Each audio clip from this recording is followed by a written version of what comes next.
wananchi wengi wa kiwango ya chini kuangaika kutafuta matibabu. Lazima tuwe na mpango ya kuhakikisha hakuna Mkenya atauza mali yake tena kwenda kulipa mambo ya hospitali. So 3 things, good people. The transformation of Kenya is dependent on us achieving 3 things. Number 1, food security and reducing our food import bill of 500 billion every year by 50% in 5 years, and we reduce it to 0 in 10 years.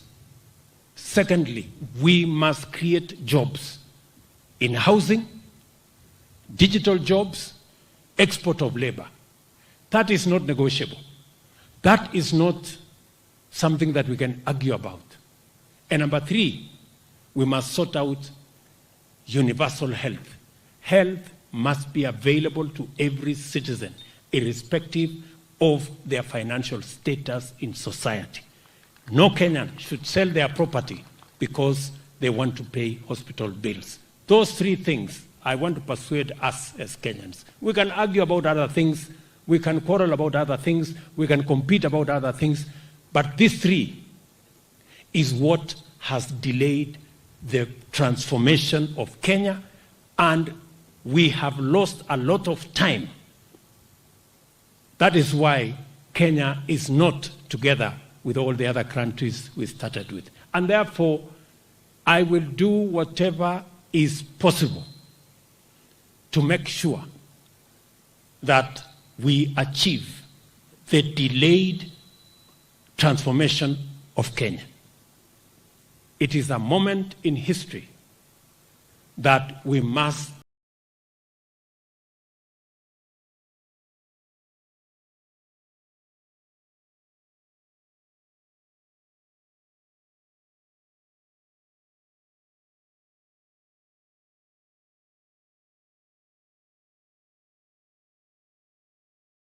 make that decision.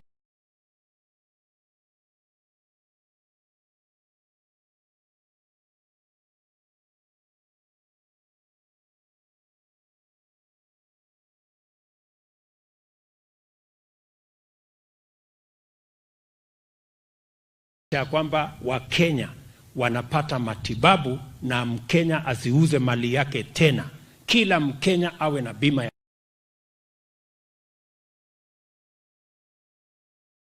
Kenya, ndio tuweze kupeleka taifa letu la Kenya. Hiyo hakuna mjadala, hapo hakuna mashindano. For everybody, and it's good for Kenya. Mimi nataka niwaulize hasa wale watu wako na kazi. Unajua shida ni kwamba kuna viongozi wako katika hii maofisi hawajawahi kulala njaa hata siku moja. Hawajui kulala njaa ni kitu gani.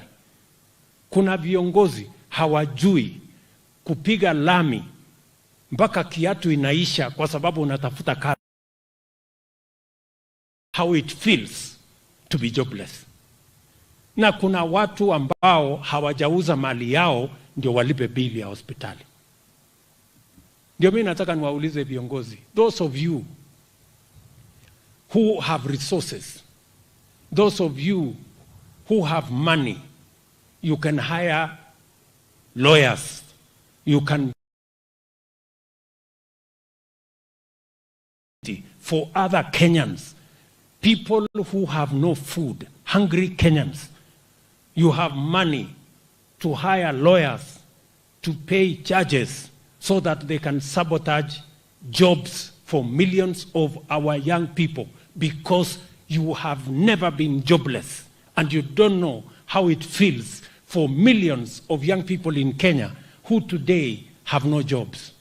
And for those of you who have comprehensive health insurance and you have money to go and pay courts and pay judges so that they can sabotage the opportunity for ordinary people to also access health insurance paid by the government of Kenya, so that they don't have to go into trouble making sure that they pay their hospital bills. They don't have to sell their property. They don't have to sell their livestock to pay hospital bills. I want to ask you, please, let us give Kenya a chance. Let us give ordinary people a chance in Kenya. And I will do whatever it takes to defend the right of the people who have no jobs to have a job in Kenya.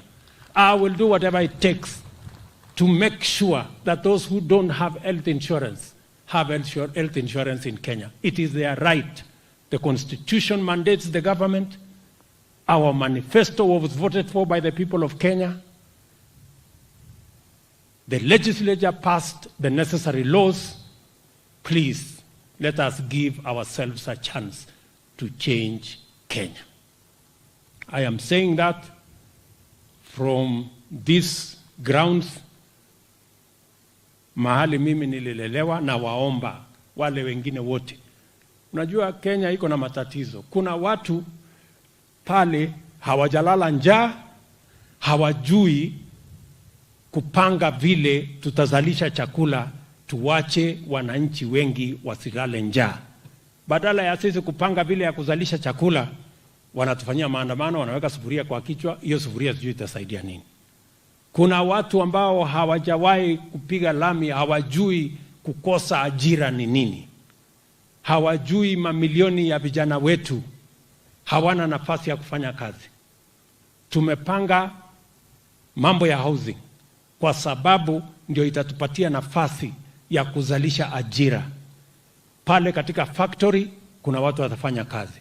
Factory ya uchuma kuna vijana watafanya kazi. Factory ya simiti kuna vijana watafanya kazi. Plumbers, electricians, technicians, watu ambao ni waseremala, carpenters, masons, quantity surveyors, architects watafanya kazi katika mpango huo. Transporters, wale watu wa kutengeneza madirisha, milango na nini. Hiyo watu wote kwa sasa, in the last 1 year, tumeajiri watu 1,120 kwa housing program. Alafu kuna mtu anasema tusimamishe. Tusimamishe hawa watu 1,120 wafanye kazi wapi? That's the question we want to ask. Sijui kama tunaelewana. So, mimi nataka niwaulize kwa unyenyekevu, tafadhali please. Na hiyo ndio assignment mimi niko naye. Mimi nilienda kutafuta kura kwa Wakenya, niliwaeleza hii kazi itafanyika. Katiba inasema hii kazi ifanyike. Sheria wabunge wamepitisha inasema hii kazi ifanyike. Wewe watu wawili watatu msiende kotini ati kutukoroka. Na mimi nataka niwaulize mahakama zetu pia, they should be patriotic. They should think about the welfare of the millions of Kenyans, those who do not have jobs, those who are selling their property so that they can pay hospital bills. We now have an opportunity as a country to change. There was a time when there was no government policy. We now have a government policy. There was a time when there was no leader to make the hard decisions. I am here to make the hard decisions so that Kenya can change. Let us give ourselves a chance to take Kenya forward. Tunaelewana jameni? Kwa kazi pije koroni. Nakachanga Kiingereza. Kachanga amazing. Okose? Nice. Ngale no kwe kikyo nete Kiingereza. Kyolenzi kinyike ngololchini ngo. So mimi nimeshukuru sana. I want to thank my good friends again. Let me pay very special tribute to my friends Michael Joseph of Safaricom, Panandegwa from Safaricom, and all your teams. Thank you very much for supporting this great effort, and thank you for all the other good you are doing in various parts of the Republic of Kenya. Nataka niwashukuru viongozi wote ambao wametembea hapa. Maneno ngalekchu na lakchuni kumalo itu ka kumwai wabi ngaleke cha kale sajeng betu tisnya soteno pichotol chuanane changyo koleja milago liane koliane otepsaro oi sasa arai biga pa maguteni kolejo ne nguno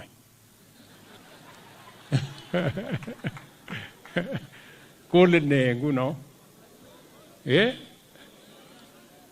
Ois William sinyeni tani niki pakap samo enyo ne president ana pa Kenya ngu motinya habari nne otinye report kai kioname so kokameche ine neranik chomi yu okilgei kwe oiso kaiku chito president nekabunu nguseret yo kotili nguseret kongete yun kobun kapkinyai kot ing yo konyo kapmwokta mang yu konyo kapchebon ing yu konyo kapsaurek koit yu akoik president ko kalya inye kamemuchi ieku kiy akinye so oetkei chitugul kila mtu afanye bidii ogilgei na tusomeshe hawa watoto